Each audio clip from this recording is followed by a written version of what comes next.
Hello everyone, welcome to MBJ classes. I hope कि आप सब अच्छे होंगे, स्वस्थ होंगे और अपने अपने स्टडी में व्यस्त होंगे। आज के इस वीडियो में हम डिस्कस करेंगे metals and non metals chapter का पार्ट नंबर 2। पार्ट नंबर 1 में हम लोग ऑलरेडी डिस्कस कर चुके हैं। मेटल्स एंड नॉन मेटल्स का एक ब्रीफ इंट्रोडक्शन में आप लोगों के साथ डिस्कस किया था। पार्ट नंबर 1 में एक सेकेंड टॉपिक भी इंपॉर्टेंट टॉपिक था जो डिस्कस किया था आप लोगों के साथ, physical properties of metals and non metals. I hope आप लोगों ने जो है पार्ट नंबर 1 को एंजॉय किया होगा एंड आपके पास ये कॉन्फिडेंस आ गया होगा कि आप पीरियोडिक टेबल में जो भी आपके 80% एलिमेंट जो हैं जिसको हम मेटल कंसीडर करते हैं, आप उनको इजिली आइडेंटिफाई कर पाएंगे। मेटल को भी आप इजिली आइडेंटिफाई कर पाएंगे, नॉन मेटल को भी आप इजिली आइडेंटिफाई कर पाएंगे एंड मेटलॉइड की भी जो कैटेगरी है आपके मॉडर्न पीरियोडिक टेबल में उसको भी आप आइडेंटिफाई कर पाएंगे। उसके बाद से जो है physical properties of metal and non metal को भी आप आसानी से जो है किसी के साथ डिस्कस कर सकते हैं। बेसिकली आज की इस पर्टिकुलर वीडियो में हम लोग मेटल एंड नॉन मेटल्स का पार्ट नंबर 2 देखेंगे। इसमें इंपॉर्टेंट टॉपिक हम लोग डिस्कस करेंगे chemical properties of metal. Metal की क्या क्या केमिकल प्रॉपर्टीज होती है, मेटल जो है ऑक्सीजन के साथ रिएक्ट करके क्या कंपाउंड, कौन सा कंपाउंड बना रहा होता है, मेटल जब वाटर के साथ रिएक्ट करता है तो क्या हमें जो है फॉर्मेशन देखने को मिलता है। इस तरह की जो भी प्रॉपर्टीज है इस वीडियो में हम लोग डिस्कस करेंगे। और ये आपके दो टॉपिक है, रिएक्टिविटी सीरीज क्या होते हैं एंड एक्वारिजिया क्या होता है। एक्वारिजिया टॉपिक से आपके जनरली एग्जाम्स में क्वेश्चंस डायरेक्टली पूछा जाता है, तो इन सारे टॉपिक को जो हम लोग आज की इस वीडियो में डिटेल में डिस्कस करेंगे।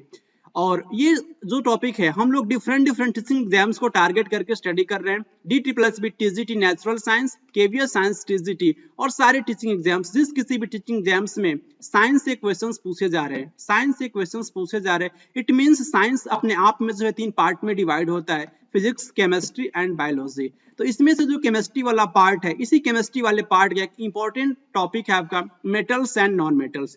अगर आप DT+B TGT नेचुरल साइंस की प्रिपरेशन कर रहे हैं तो ये टॉपिक आपका जो है बहुत ज्यादा इंपॉर्टेंट, जितना ज्यादा आप स्टार लगाना चाहते हैं इस पर्टिकुलर टॉपिक पे आप लगा सकते हैं, मेटल्स एंड नॉन मेटल्स। तो आइए शुरू करते हैं आज का इंपॉर्टेंट वीडियो, जिसमें हम लोग एक एक करके जो है केमिकल प्रॉपर्टीज ऑफ मेटल्स को फर्स्ट पहले डिस्कस करेंगे, then reactivity series and aqua regia वाले पार्ट को हम लोग डिस्कस करेंगे। फर्स्ट है आपका रिएक्शंस ऑफ मेटल्स किसके साथ कर रहा होता है, ऑक्सीजन के साथ। मेटल जब ऑक्सीजन के साथ रिएक्ट करता है तो क्या हमें देखने को मिलता है, जब कोई भी मेटल जो है बेसिकली ये आपके जो ऑक्सीजन जो होता है वो कहाँ प्रेजेंट होता है, ऑक्सीजन आपके जो एयर में प्रेजेंट होता है। ये आप लोग ऑलरेडी पढ़ चुके हैं कि आपके एटमॉस्फेयर में एयर का जो परसेंट जो होता है वो कितना होता है, एयर का परसेंट जो होता है 20.89% आप कह सकते हैं। एग्जैक्टली हम लोग 21% कहते हैं, 21% आप अप्रोक्स कह सकते हैं। तो ये जो ऑक्सीजन का जो प्रेजेंस है आपके एटमॉस्फेयर में, इसी ऑक्सीजन के साथ मेटल रिएक्ट करके जो है इसका फॉर्मेशन कर रहा होता है। इसी पॉइंट को आपको जो है समझना है। कोई भी मेटल है ऑक्सीजन के साथ रिएक्ट किया, सारे मेटल्स जो हैं आपके नॉर्मल रूम टेम्परेचर पे रिएक्ट नहीं करते हैं, डिफरेंट कंडीशंस होते हैं, उस सारे कंडीशंस को हम डिस्कस करेंगे। जनरली ये पॉइंट आपको याद रखना है कि कोई भी मेटल जो है ऑक्सीजन के साथ रिएक्ट करता है तो मेटल ऑक्साइड बनाता है। और ये वेरी इंपॉर्टेंट पॉइंट है आपके एग्जाम्स के लिए कि मेटल के ऑक्साइड की नेचर कैसा होता है, बेसिक नेचर के होते हैं। मेटल के ऑक्साइड्स का नेचर कैसा होता है, बेसिक नेचर का होता है। इट मींस आप कह सकते हैं, अगर मैं आपसे इस तरीके से क्वेश्चंस पूछूं कि जो आपके मेटल के ऑक्साइड है इनका क्या इंपैक्ट देखने को मिलेगा लिटमस पेपर के साथ। किस लिटमस पेपर के साथ, आपका जो है रेड लिटमस पेपर के साथ। रेड लिटमस पेपर के साथ जो है मेटल के ऑक्साइड क्या रिएक्ट करेंगे, बेसिकली रेड लिटमस को जो है किस में कन्वर्ट कर देंगे, ब्लू में कन्वर्ट कर देंगे, क्योंकि इनका नेचर कैसा है, इनका नेचर जो है बेसिक है। और जो आपके बेसिक ऑक्साइड्स जो होते हैं बेसिकली वो रेड लिटमस को जो है ब्लू में कन्वर्ट कर देते हैं। ये बेसिकली ये बेस का नेचर होता है। तो इस पॉइंट को भी आप लोग याद रखेंगे, जो मेटल का जो ऑक्साइड जो होता है वो बेसिक नेचर का होता है। नेक्स्ट ये पॉइंट आप बहुत ज्यादा इंपॉर्टेंट है, बहुत सारे मेटल्स हैं जो आपके ऑक्सीजन ये रिएक्ट कर रहे होते हैं रूम टेम्परेचर पे, नॉर्मल रूम टेम्परेचर पे ऑक्सीजन से रिएक्ट करते हैं। बहुत सारे ऐसे मेटल है जिनको जो हीट करना पड़ता है, और बहुत सारे ऐसे मेटल हैं उनको बहुत ज्यादा हीट करना पड़ता है। इट मींस उसको स्ट्रॉन्ग हीटिंग करने के बाद से ही वो ऑक्सीजन के साथ रिएक्ट कर सकते हैं। कौन कौन से मेटल हैं जो आपके नॉर्मल रूम टेम्परेचर पे जो है ऑक्सीजन के साथ रिएक्ट करते हैं, आइए एक एक करके डिस्कस कर लेते हैं। फर्स्ट यहाँ पे जो सबसे इंपॉर्टेंट मेटल सोडियम मेटल, जो सोडियम मेटल जो ऑक्सीजन के साथ रिएक्ट करता है रूम टेम्परेचर पे रिएक्ट करके जो है ये सोडियम ऑक्साइड, बेसिकली ये जो सोडियम ऑक्साइड जो है वो मेटल के oxide, it mean sodium metal का ऑक्साइड को हम किस नाम से जानते हैं, सोडियम ऑक्साइड। आप यहाँ पे फॉर्मूला भी देख सकते हैं, ये आपका जो Na2O जो है वो क्या है, आपका सोडियम ऑक्साइड है। देखिए यहाँ पे सोडियम रिएक्ट किया एटमॉस्फेरिक ऑक्सीजन के साथ एंड नॉर्मल रूम टेम्परेचर पे, और आपका क्या फॉर्मेशन हो गया, सोडियम ऑक्साइड का फॉर्मेशन हो गया। और इसका नेचर कैसा होगा, इसका नेचर जो होगा बेसिक नेचर का होगा। नेक्स्ट आप यहाँ पे मेटल देख सकते हैं पोटेशियम। पोटेशियम जो है वो किसके साथ रिएक्ट कर रहा है, ऑक्सीजन के साथ रिएक्ट करके जो है ये भी पोटेशियम ऑक्साइड का फॉर्मेशन करता है। आप यहाँ पे रिएक्शन भी लिख सकते हैं, आपका जो है पोटेशियम है और किसके साथ रिएक्ट कर रहा है, ऑक्सीजन के साथ रिएक्ट कर रहा है। ऑक्सीजन बेसिकली आपका गैसेस स्टेट में प्रेजेंट है और क्या बना देगा, K2O बना देगा। तो इस तरीके से आप याद रखेंगे कि सोडियम और पोटेशियम जो है एयर के साथ रिएक्ट करके जो है ऑक्साइड का फॉर्मेशन करते हैं। नेक्स्ट ये पॉइंट आप देख सकते हैं कि sodium, potassium and lithium, basically sodium potassium and lithium तीनों ही आपके इंपॉर्टेंट कौन से मेटल हैं, एल्कली मेटल हैं। एल्कली मेटल में और सारे मेटल आते हैं, जैसे कि आपके एक तो सोडियम हो गया, potassium, lithium, sodium potassium lithium, rubidium भी याद रखेंगे, सीजियम एंड फ्रांसियम, तो सारे आपके जो है एल्कली मेटल के अंदर आते हैं। लेकिन मैं यहाँ पे डिस्कस कर रहा हूँ किसके, तीन इंपॉर्टेंट एल्कली मेटल के बारे में। सोडियम, पोटेशियम एंड लिथियम को जो है केरोसिन में रखा जाता है, केरोसिन में रखा जाता है क्योंकि इनकी रिएक्टिविटी जो होती है बहुत ज्यादा होती है। इनको ये बेसिकली जो है ऑक्सीजन के साथ रिएक्ट कर लेते हैं बहुत आसानी से, मॉइस्चर के साथ भी बहुत आसानी से रिएक्ट कर लेते हैं एंड कार्बन डाइऑक्साइड के साथ जो रिएक्ट कर लेते हैं। इसलिए इनकी रिएक्टिविटी को कम करने के लिए जो है सोडियम को, पोटेशियम को एंड लिथियम को कहां रखा जाता है, केरोसिन ऑयल में रखा जाता है। बेसिकली आपको इस पॉइंट पे फोकस करना है कि किस मेटल को आपसे एग्जाम से पूछा जाता है कि किसको जो है केरोसिन में रखा जाता है। एल्कली मेटल है आपके सोडियम, पोटेशियम एंड लिथियम को केरोसिन में रखा जाता है, इनकी बेसिकली रिएक्टिविटी को कम करने के लिए। नेक्स्ट ये जो आप देख रहे हैं कि मेटल के ऑक्साइड, बेसिकली जो मेटल के ऑक्साइड जो होते हैं, बहुत सारे कुछ ऐसे मेटल्स के ऑक्साइड हैं जो इनसॉल्युबल होते हैं वाटर में, इनसॉल्युबल होते हैं वाटर में, लेकिन कुछ ऐसे मेटल ऑक्साइड्स हैं जो वाटर में डिसॉल्व होते हैं और किसका फॉर्मेशन करते हैं, बेसिस। बेसिस को ही हम किस नाम से जानते हैं, एल्कलीज। एल्कलीज क्या होते हैं, ऐसा ऑक्साइड जो किस में डिसॉल्व हो, वाटर में डिसॉल्व हो, तो उसे हम एक स्पेसिफिक टर्म दे रहे होते हैं, एल्कलीज के नाम से जानते हैं। जैसे कि आप देखिए यहाँ पे सोडियम का ऑक्साइड है जिसका नेचर कैसा है, बेसिक है। ये बेसिकली किसके साथ रिएक्ट कर रहा है, वाटर के साथ। और यहाँ पे देखिए सोडियम हाइड्रोक्साइड का फॉर्मेशन कर रहा है, और सोडियम हाइड्रोक्साइड को हम किस नाम से जानेंगे, क्योंकि ये आपका जो है वाटर में डिसॉल्व हो रहा है ये ऑक्साइड, तो इसे हम कहेंगे कि ये एल्कलीज है। क्या है, एल्कलीज है, और इसे हम सोडियम हाइड्रोक्साइड कहेंगे। यहाँ पे देखिए आपका पोटेशियम ऑक्साइड जो है, ये इसका भी नेचर कैसा है, बेसिक ऑक्साइड है, और ये किसके साथ रिएक्ट कर रहा है, वाटर के साथ रिएक्ट कर, इट मींस इसको हम वाटर में डिसॉल्व कर रहे हैं। और यहाँ पे जो है पोटेशियम हाइड्रोक्साइड का फॉर्मेशन या फिर आप कह सकते हैं एल्कलीज का फॉर्मेशन देखने को मिलता है। नेक्स्ट पॉइंट है आपका जो मैग्नीशियम मेटल। मैग्नीशियम मेटल जो है वो आपके नॉर्मल रूम टेम्परेचर पे वो ऑक्सीजन के साथ रिएक्ट नहीं करता, इनको जो है हीट करना पड़ता है, और हीट करने के बाद से आप देख सकते हैं कि मैग्नीशियम जो है इस ऑक्सीजन के साथ जो रिएक्ट करके जो है मैग्नीशियम ऑक्साइड का फॉर्मेशन करता है। और ये मैग्नीशियम ऑक्साइड किसके फॉर्म में पाया जाता है, व्हाइट पाउडर के फॉर्म में पाया जाता है। लेकिन ये आपको ये पॉइंट याद रखना है कि नॉर्मल रूम टेम्परेचर पे ये रिएक्ट नहीं करता, इसको जो है हीटिंग करनी पड़ती है मैग्नीशियम को। नेक्स्ट यहाँ पे आप देख सकते हैं कि जब मैग्नीशियम ऑक्साइड को जो है वाटर में डिसॉल्व करते हैं तो बहुत ज्यादा ये आप कह सकते हैं कि जो, लेकिन बहुत ज्यादा डिसॉल्व नहीं होते हैं, लेकिन ये पार्सली आप कह सकते हैं पार्सली डिसॉल्व होते हैं, आंशिक रूप से ये डिसॉल्व होते हैं। और ये किसका फॉर्मेशन करते हैं, मैग्नीशियम हाइड्रोक्साइड। इट मींस आप कह सकते हैं कि ये भी एक प्रकार का जो है एल्कलीज का फॉर्मेशन करते हैं। नेक्स्ट पॉइंट देखिए आपका जो एल्युमिनियम मेटल जो है ये भी जो है आपके नॉर्मल रूम टेम्परेचर पे जो है वो ऑक्सीजन के साथ रिएक्ट नहीं करता है। इनको भी जो है ऑक्सीजन से रिएक्शन करने के लिए जो है इनको भी जो है इनको भी स्ट्रॉन्ग हीटिंग करनी पड़ती है। स्ट्रॉन्ग हीटिंग नहीं, इसको केवल जो आप कह सकते हैं कि इनको भी हीटिंग करनी पड़ती है। स्ट्रॉन्ग हीटिंग कुछ ऐसे मेटल हैं जिसको हम अभी डिटेल में डिस्कस करेंगे। तो ये आपका जो एल्युमिनियम जो है ऑक्सीजन के साथ रिएक्ट करके जो है बेसिकली ये आप देख सकते हैं एल्युमिनियम ऑक्साइड का फॉर्मेशन करते हैं। और बहुत ज्यादा इंपॉर्टेंट ये पॉइंट आपके एग्जाम्स में directly DCCC TGT 2021 natural science के एग्जाम्स में पूछा गया है कि ये आपके जो एल्युमिनियम के ऑक्साइड हैं इनका नेचर कैसा होता है। इनका नेचर जो होता है एम्फोटेरिक होता है। कौन सा नेचर का होता है, एम्फोटेरिक। एम्फोटेरिक ऑक्साइड क्या होते हैं, एम्फोटेरिक ऑक्साइड जो होते हैं वो जो है वो आपके बेसिक कैरेक्टर को भी रिप्रेजेंट करते हैं और एसिडिक कैरेक्टर को भी रिप्रेजेंट करते हैं। ऐसे ऑक्साइड को हम किस नाम से जानते हैं? Amphoteric oxide. और दो इंपॉर्टेंट ऑक्साइड्स हैं आपके सिलेबस में है। आपका फर्स्ट एल्युमिनियम का ऑक्साइड कैसा होता है? एम्फोटेरिक होता है। एंड नेक्स्ट है आपका जिंक का ऑक्साइड भी, जो अभी मैं डिस्कस करूंगा, इसका भी नेचर कैसा होता है? एम्फोटेरिक होता है। तो आई होप आपको ये पॉइंट समझ में आया होगा। और यहाँ पे एम्फोटेरिक ऑक्साइड्स पे आपको ध्यान रखना है। बेसिकली एल्युमिनियम का ऑक्साइड कैसा होता है? एम्फोटेरिक होता है। एंड जिंक का भी ऑक्साइड कैसा होता है? एम्फोटेरिक नेचर का होता है।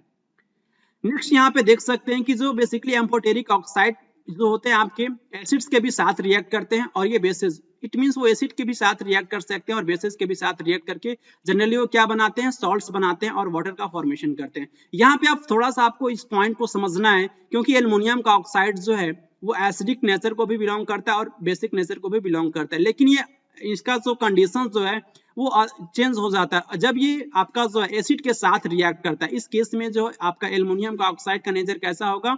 बेसिक नेचर का होगा, तभी तो वो एसिड के साथ रिएक्ट कर पाएगा। और इस तरीके से जो AlCl3 aluminium chloride, it means ये क्या है? एल्युमिनियम क्लोराइड, ये आपका जो है सॉल्ट है, और आप यहाँ पे देख सकते हैं कि वाटर का भी फॉर्मेशन हो रहा है।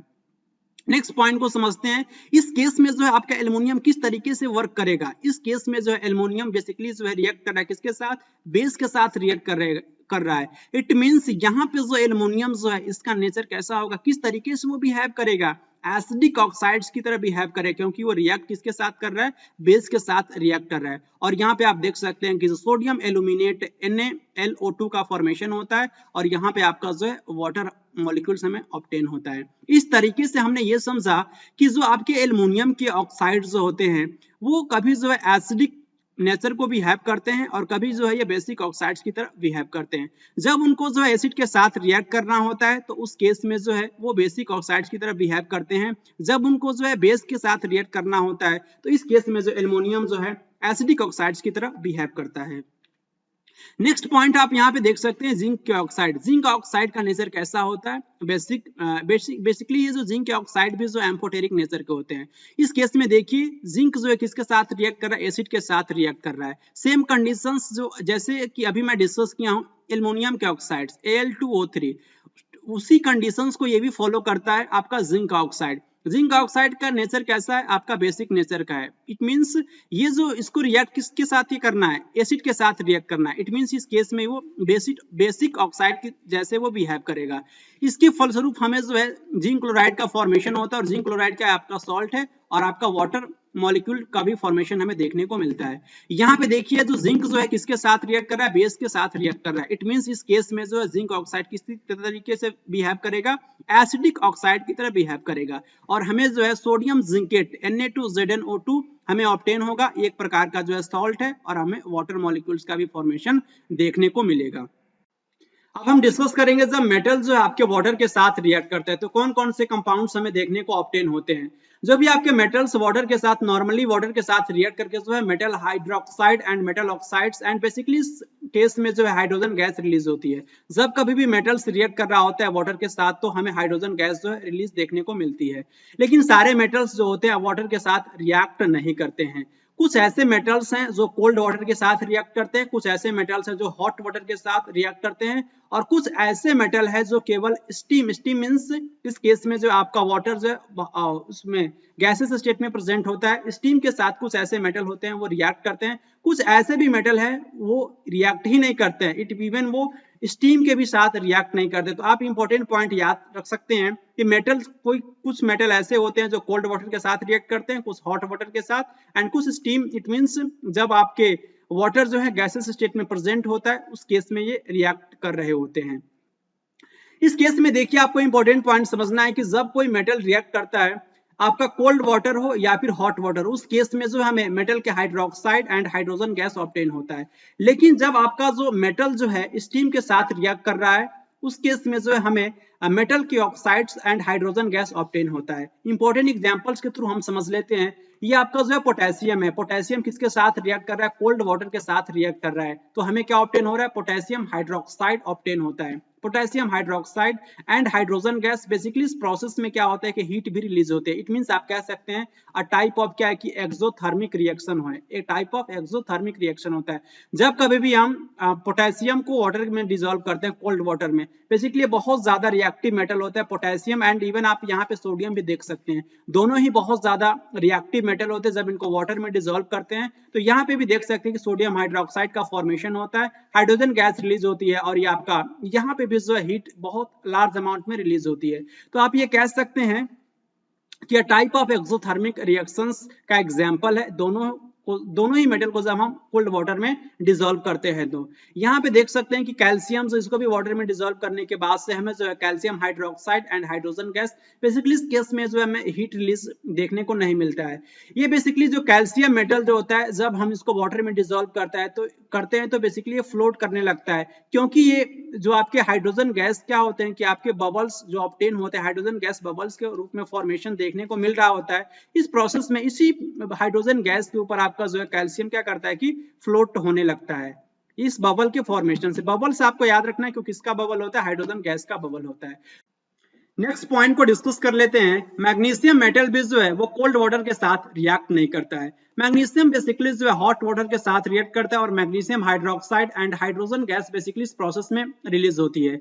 यहाँ पे देखिए मैग्नीशियम जो है वाटर के साथ, ये जो वाटर है आपका हॉट वाटर है, और ये मैग्नीशियम हाइड्रोक्साइड का फॉर्मेशन होता है। एंड ये क्या है, एक इंपॉर्टेंट बेस है मैग्नीशियम हाइड्रोक्साइड।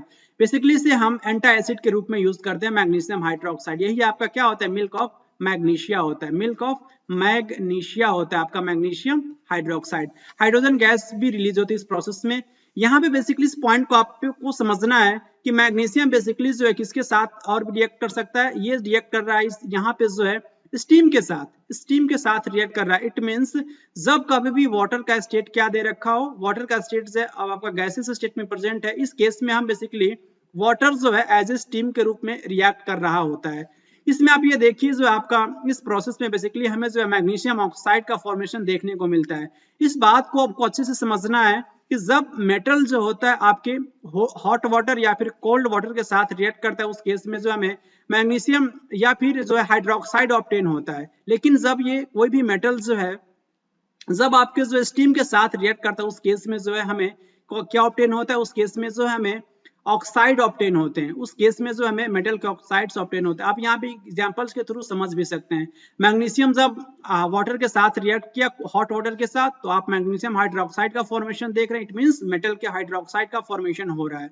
इस सेकेंड केस में देखिए यहाँ पे जो मैग्नीशियम किसके साथ रिएक्ट कर रहा है, आपका जो है स्टीम के साथ रिएक्ट कर रहा है। इस केस में जो मैग्नीशियम की ऑक्साइड का फॉर्मेशन देखने को मिल रहा है। तो दोनों से बेसिक से डिफरेंस को आपको याद रखना है। नेक्स्ट पॉइंट है आपका जो एल्युमिनियम, जिंक एंड आयरन। ये जो है आपके ना ही ये कोल्ड वाटर के साथ रिएक्ट करते हैं, ना ही ये हॉट वाटर के साथ रिएक्ट करते हैं। बेसिकली ये जो है स्टीम के साथ रिएक्ट करके जो है ऑक्साइड का फॉर्मेशन करते हैं, और इस केस में भी जो हाइड्रोजन गैस रिलीज होती है। यहाँ पे देखिए एल्युमिनियम जो है ये आपका बेसिकली स्टीम के साथ रिएक्ट कर रहा है, और ये बेसिकली एल्युमिनियम ऑक्साइड का फॉर्मेशन हो रहा है, और इसका नेचर कैसा होता है, एम्फोटेरिक की नेचर होता है, और हाइड्रोजन गैस इस प्रोसेस में भी रिलीज होती है। बेसिकली एल्युमिनियम जो है एक ऐसा मेटल है जो बेसिकली आप ये कह सकते हैं कि ऑर्डिनरी कंडीशंस पे ये बेसिकली वाटर के साथ रिएक्ट नहीं करता है। वाटर के साथ इसलिए रिएक्ट नहीं करता है क्योंकि बेसिकली ये जो ऑक्सीजन के साथ रिएक्ट करके जो है नॉर्मल कंडीशंस पे ये ऑक्साइड्स का फॉर्मेशन कर लेता है। ऑक्साइड्स की एक लेयर का फॉर्मेशन हो जाने की वजह से जो है नॉर्मल कंडीशन पे एल्युमिनियम जो है आपके वाटर के साथ रिएक्ट नहीं करता है, इसलिए उसको क्या करना पड़ता है, ये किसके साथ रिएक्ट करता है, एल्युमिनियम बेसिकली जो है स्टीम के साथ रिएक्ट करता है। नेक्स्ट कंडीशन आप देख सकते हैं, जिंक भी किसके साथ रिएक्ट कर रहा है, स्टीम के साथ रिएक्ट करके जो है जिंक के ऑक्साइड का फॉर्मेशन कर लेता है। और जिंक के ऑक्साइड का नेचर कैसा होता है, एम्फोटेरिक की नेचर होता है, एम्फोटेरिक की नेचर होता है, और इस प्रोसेस में भी जो हाइड्रोजन गैस रिलीज होती है। इस कंडीशंस को आपको समझना है कि यहाँ पे जो रेड हॉट आयरन जो है वो किसके साथ रिएक्ट करता है, स्टीम के साथ। वैसे नॉर्मल आयरन जो है आपके वाटर के साथ रिएक्ट नहीं करते हैं, लेकिन आपके जो रेड हॉट आयरन जो है वो रिएक्ट करते हैं किसके साथ, स्टीम के साथ। और इस केस में जो हमें iron second and iron third के ऑक्साइड्स एंड हाइड्रोजन गैस हमें ऑब्टेन हो रहा होता है। Iron second and iron third के ऑक्साइड्स मैं आप लोगों को डिस्कस कर चुका हूँ। बेसिकली जब हम कंबाइन कर देते हैं FeO एंड Fe2O3, ये आपके दोनों आयरन के ऑक्साइड जब कंबाइन हो जाते हैं तो हमें क्या ऑब्टेन होता है, Fe3O4। तो ये आप यहाँ पे देख सकते हैं कि आयरन के ये सेकेंड थर्ड ऑक्साइड्स हमें ऑब्टेन होता है। जब आयरन जो है किसके साथ रिएक्ट कर रहा होता है, रेड हॉट आयरन किसके साथ रिएक्ट कर रहा है, आपका जो स्टीम के साथ। उस केस में जो हमें आयरन सेकेंड थर्ड ऑक्साइड्स हमें ऑब्टेन होता है और इस केस में भी जो हाइड्रोजन गैस रिलीज होती है।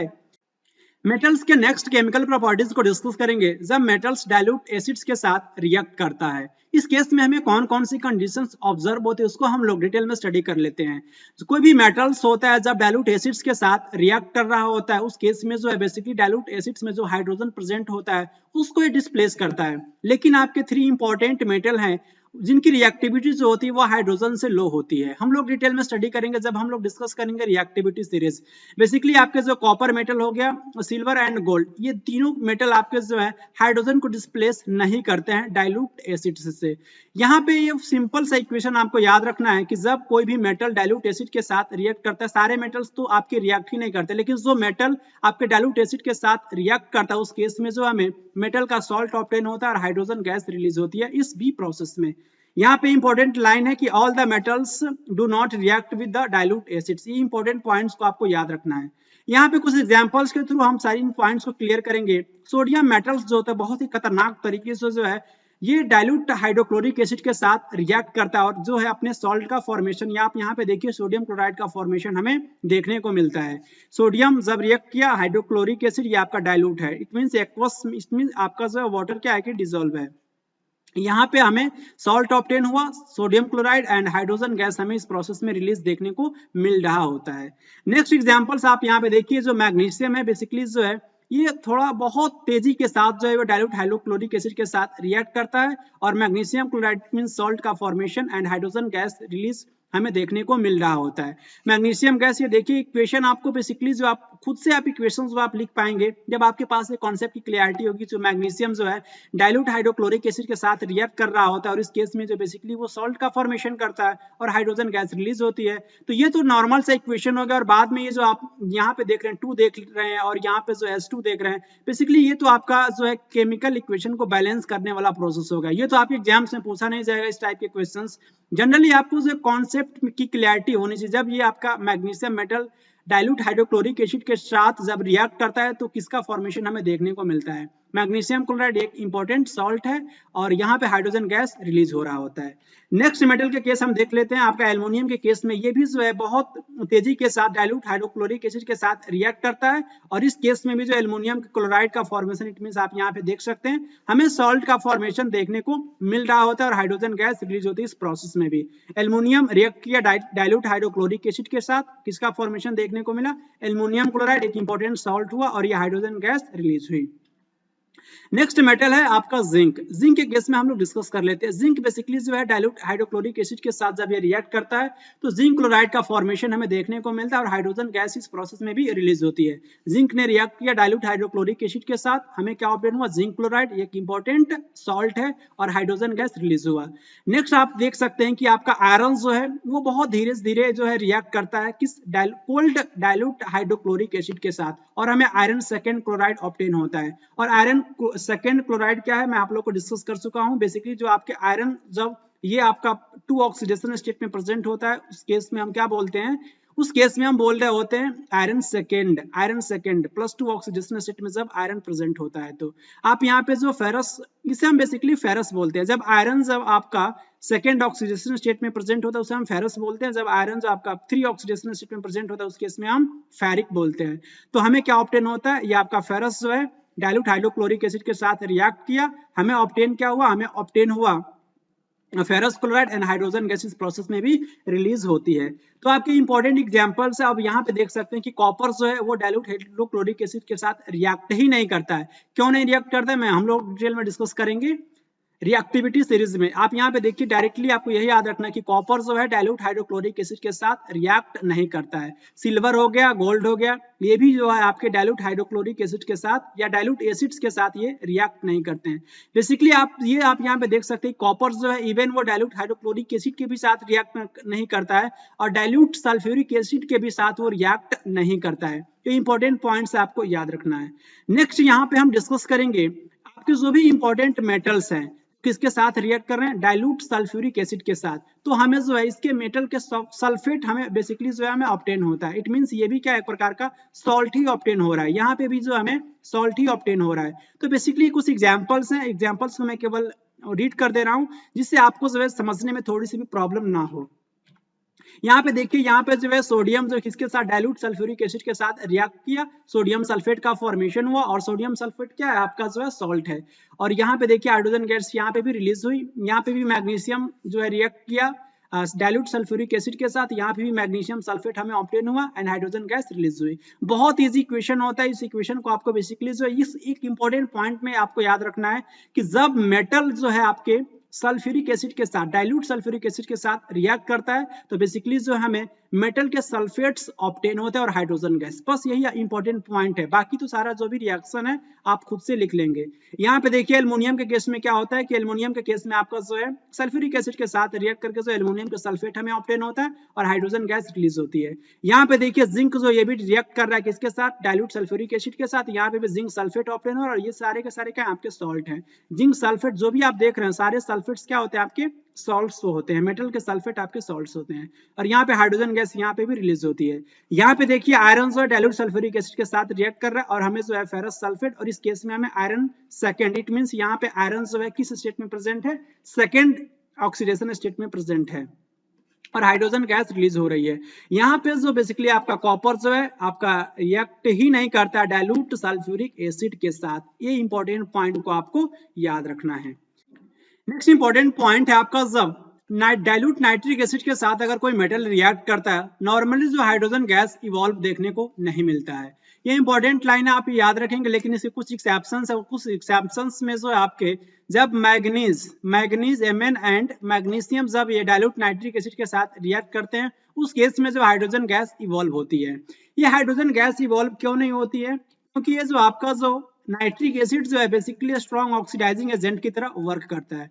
ये आपके जो strong oxidising agent means what, ये बेसिकली जो है वो हाइड्रोजन को जो है वो ऑक्सीडाइज कर देता है, किसमें, वाटर में। जब कोई भी मेटल जब नाइट्रिक एसिड के साथ, डाइल्यूट नाइट्रिक एसिड के साथ रिएक्ट करता है उस केस में बेसिकली नाइट्रिक एसिड जो है वो हाइड्रोजन को जो है वाटर में ऑक्सीडाइज कर देता है। यहाँ पे आपको दो इंपॉर्टेंट टर्म समझने हैं, ऑक्सीडाइज्ड एंड रिड्यूस। किस केस में हम कहेंगे कि वो सबस्टांस कैसा हो रहा है, वो ऑक्सीडाइज्ड हो रहा है। अगर कोई सबस्टांस ऑक्सीजन को गेन करता है तो हम उस केस में कहते हैं वो सबस्टांस क्या हो रहा है, उस सबस्टांस का जो है ऑक्सीडाइज्ड हो रहा है।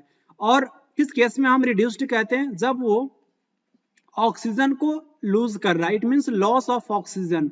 जब किसी भी सबस्टांस में ऑक्सीजन का लॉस होता है उस केस में हम बोलते हैं कि वो सबस्टांस क्या हो रहा है, रिड्यूस हो रहा है उस सबस्टांस का।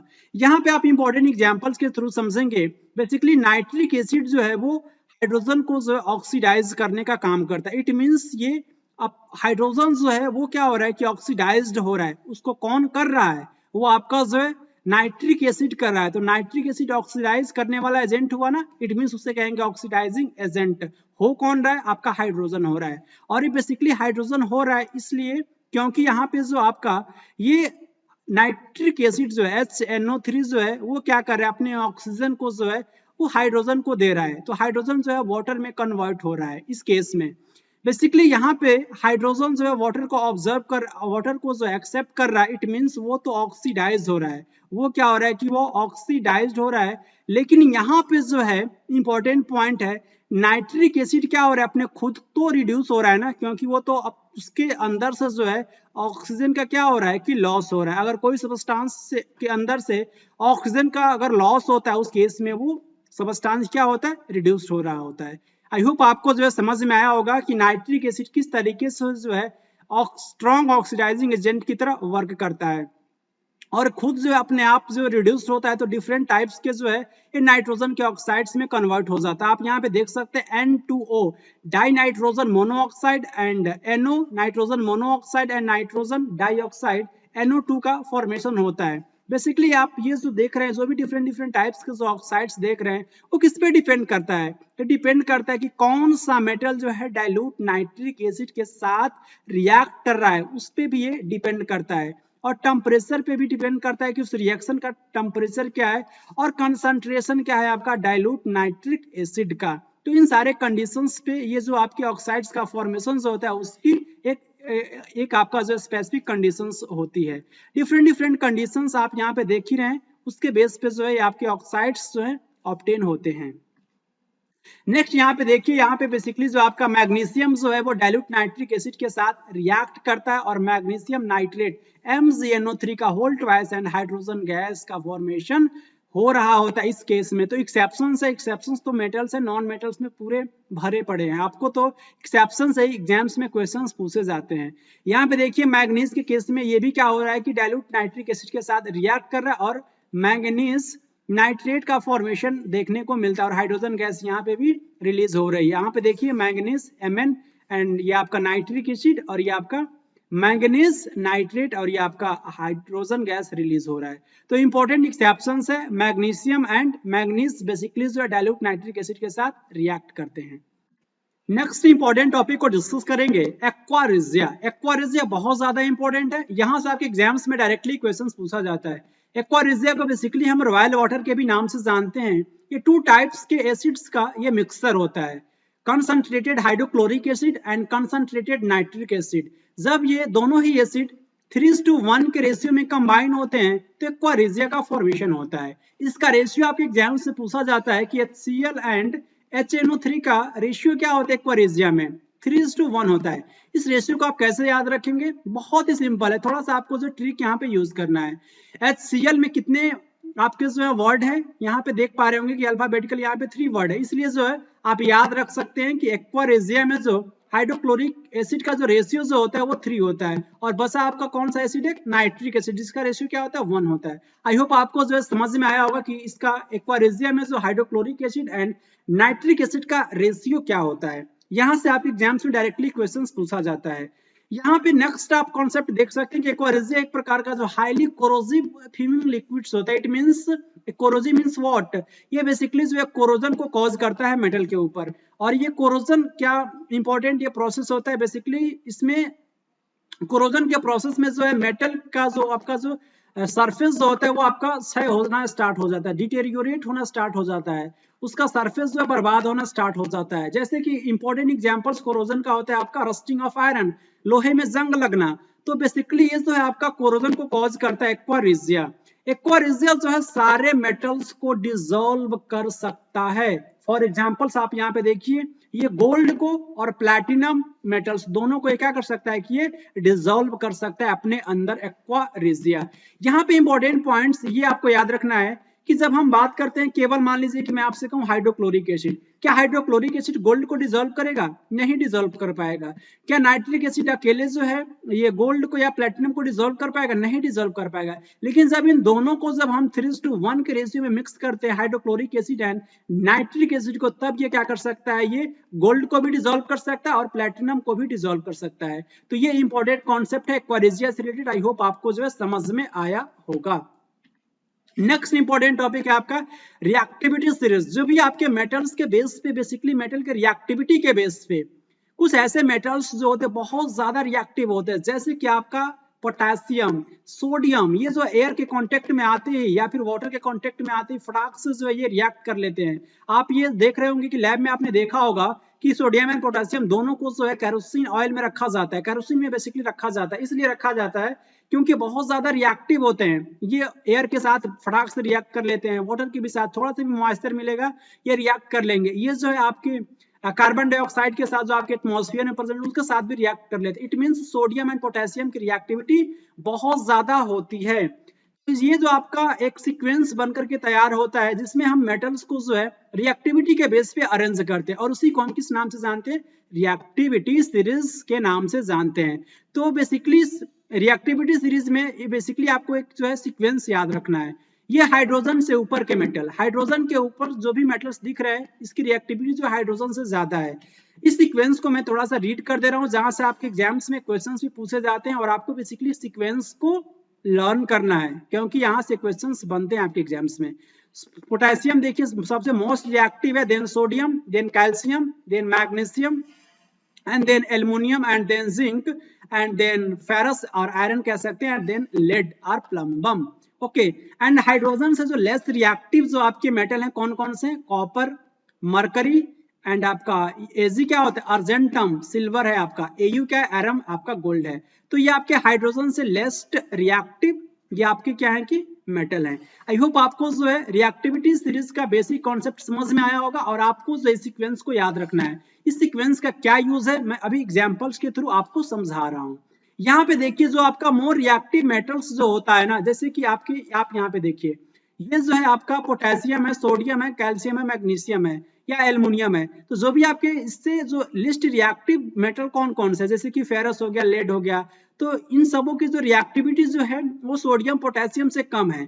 तो जो आपके जो बहुत ज्यादा जो मोस्ट रिएक्टिव जो मेटल जो होते हैं वो डिस्प्लेस कर देते हैं केमिकल रिएक्शंस में लेस रिएक्टिव मेटल को, और ये जब उसके सॉल्ट सॉल्यूशन से, फॉर एग्जांपल समझिए आप यहाँ पे आपके पास जो है कॉपर सल्फेट का एक सॉल्यूशन है, आपने क्या किया उसमें जो है स्ट्रिप डाल दिया किसका, जिंक मेटल का। तो जिंक मेटल के स्ट्रिप डालने से बेसिकली जो जिंक की रिएक्टिविटी जो है, जिंक की रिएक्टिविटी जो है वो कॉपर से ज्यादा है। आप इस इमेज में भी देखिए, आप इस इमेज में देखिए जिंक की जो रिएक्टिविटी जो है वो कॉपर से ज्यादा है। इट मींस ये जिंक क्या करेगा, जिंक जो है वो कॉपर को डिस्प्लेस कर देगा, और उसके सॉल्ट सॉल्यूशंस में बेसिकली जिंक जो है वो कॉपर को डिस्प्लेस करके सल्फेट के साथ जुड़ करके जो है आपका जिंक सल्फेट का फॉर्मेशन कर देगा, एंड देन कॉपर जो है यहाँ से इसके सॉल्यूशन से, कॉपर सल्फेट के सॉल्यूशन से कॉपर जो है डिस्प्लेस हो जाएगा। अगर हम बात करते हैं कॉपर सॉल्यूशन, कॉपर सॉल्यूशन का कलर जो होता है आपका ब्लू कलर का होता है, ब्लू सॉल्यूशन होता है, लेकिन आपका ये आपका जिंक जो है इसका कलर कैसा होता है, सिल्वरी व्हाइट होता है। लेकिन जब ये जिंक जो है कॉपर को डिस्प्लेस करता है तो इस कॉपर सल्फेट का सॉल्यूशन भी का कलर भी चेंज हो जाता है। कैसा हो जाता है, कलरलेस सॉल्यूशन हो जाता है। जिंक सल्फेट का जब फॉर्मेशन होता है उस केस में जो है कलर कैसा हो जाता है, कलरलेस, पूरा जो कलर जो होता है वो डिसअपीयर हो जाता है। इट मींस ब्लू कलर जो है आपका कॉपर सल्फेट के सॉल्यूशन से डिसअपीयर हो जाता है, क्योंकि यहाँ पे जो है जिंक सल्फेट का फॉर्मेशन हो गया होता है। और नेक्स्ट आपका जो कॉपर जो है आपको ये ऑब्टेन होता है जिसका कलर कैसा होता है, रेड ब्राउन होता है। आई होप आपको जो रिएक्टिविटी सीरीज का इंपॉर्टेंस समझ में आया होगा। नेक्स्ट एग्जांपल के थ्रू आप समझ सकते हैं, जब आपका कॉपर सल्फेट के सॉल्यूशन में जब ये आपका आयरन रॉड, आप कह सकते हैं कि कोई आयरन रॉड आपने क्या किया कि जो है डिसॉल्व किया, स्ट्रिप कह सकते हैं। तो बेसिकली ये जो आपका फेरस जो है वो मोस्ट रिएक्टिव है किससे, कॉपर से। आप यहाँ पे फोकस कीजिए, यहाँ पे देखिए ये आपका जो फेरस जो है ये भी जो है कॉपर से क्या है कि मोस्ट रिएक्टिव है। तो बेसिकली ये क्या करेगा, ये फेरस जो है कॉपर को डिस्प्लेस कर देगा। ये जो फेरस जो है वो कॉपर को डिस्प्लेस कर देगा इसके सॉल्यूशन से, और खुद जो है जाकर के वो सल्फेट से अटैच हो जाएगा और फेरस सल्फेट सॉल्यूशन का फॉर्मेशन कर देगा, और एज ए रिजल्ट कॉपर यहाँ पे भी आप देख सकते हैं कि ये क्या हो रहा है कि डिस्प्लेस हो रहा है। यहाँ पे सॉल्यूशन का कलर भी चेंज हो जाता है। कॉपर सल्फेट का जो कलर जो होता है बेसिकली कैसा होता है, ब्लू सॉल्यूशंस होते हैं। लेकिन जब फेरस सॉल्यूशन, फेरस सल्फेट का फॉर्मेशन हो जाता है उस केस में सॉल्यूशन का कलर कैसा हो जाता है, ग्रीनिश कलर का हो जाता है, हरे कलर का हो जाता है। और यहाँ पे जो बेसिकली कॉपर का जो कलर हमें क्या कैसा ऑब्टेन होता है, रेड ब्राउन ऑब्टेन होता है। आई होप आपको जो है समझ में आ रहा होगा कि रिएक्टिविटी सीरीज का क्या इंपॉर्टेंस है। नेक्स्ट यहाँ पे देखिए बेसिकली आपका कॉपर जो है वो क्या कर रहा है, यहाँ पे वो डिस्प्लेस कर रहा है किसको, सिल्वर को डिस्प्लेस कर रहा है। सिल्वर नाइट्रेट के सॉल्यूशन में ये सिल्वर को रिप्लेस करके खुद जो अटैच हो जाता है नाइट्रेट के साथ एंड कॉपर नाइट्रेट का फॉर्मेशन करता है, एंड देन यहाँ पे सिल्वर देखिए यहाँ पे डिस्प्लेस हो चुका है। यहाँ पे बेसिकली जो सॉल्यूशन का जो कलर जो होता है वो सिल्वर नाइट्रेट का कलरलेस होता है, कोई स्पेसिफिक कलर नहीं होता है। और जब कॉपर जो है रिएक्ट करता है उस केस में जो सिल्वर जब डिस्प्लेस हो जाता है और जब हमें कॉपर नाइट्रेट का फॉर्मेशन देखने को मिलता है उसका सॉल्यूशन का कलर कैसा होता है, ब्लू कलर का होता है। और यहाँ पे आप सिल्वर का कलर भी ऑब्टेन होता है, ग्रेइश व्हाइट कलर का ऑब्टेन हमें हो रहा होता है, क्योंकि सिल्वर नाइट्रेट से सिल्वर क्या हो चुका है, वो अलग हो चुका है, डिस्प्लेस हो चुका है बाय द कॉपर। क्योंकि यहाँ पे सबसे इंपॉर्टेंट आपको कॉन्सेप्ट ये समझना है, कॉपर की जो रिएक्टिविटी जो है वो आपका सिल्वर से ज्यादा है। जिस मेटल की रिएक्टिविटी जितना ज्यादा होती है वो क्या करता है, लेस्ट रिएक्टिव मेटल को डिस्प्लेस कर देता है। ये छोटा सा कॉन्सेप्ट था। नेक्स्ट हम लोग डिस्कस करेंगे reactions of metal with chlorine. जब कोई मेटल जो है क्लोरीन के साथ रिएक्ट करता है तो हमें क्या ऑब्टेन होता है, कौन सी कंडीशंस ऑब्जर्व होती है। कंडीशंस ऑब्जर्व ये होती है कि जब मेटल रिएक्ट करता है क्लोरीन के साथ तो हमें जो है आयनिक क्लोराइड्स का फॉर्मेशन देखने को मिलता है। आयनिक क्लोराइड्स फॉर एग्जांपल देखिए सोडियम जो है क्लोरीन के साथ रिएक्ट किया और हमें कौन सा क्लोराइड मिला, सोडियम क्लोराइड मिला। ये जो सोडियम क्लोराइड जो होता है एक प्रकार का जो है आयनिक कंपाउंड होता है, आयनिक कंपाउंड होता है। और ये जो होता है सोडियम क्लोराइड 2 टाइप्स के आयन से मिलकर के बना होता है, सोडियम आयन से एंड क्लोराइड आयन से। इसलिए हम कह सकते हैं कि जब कोई भी मेटल रिएक्ट करता है क्लोरीन के साथ तो हमें जो आयनिक क्लोराइड्स का फॉर्मेशन देखने को मिलता है। नेक्स्ट देखिए एग्जांपल, ये आपका कैल्शियम है, क्लोरीन के साथ रिएक्ट किया, कैल्शियम क्लोराइड का फॉर्मेशन हुआ और ये भी एक प्रकार का जो आयनिक कंपाउंड है। यहाँ पे भी आपको जो कैल्शियम आयन और क्लोराइड आयन देखने को मिलेंगे।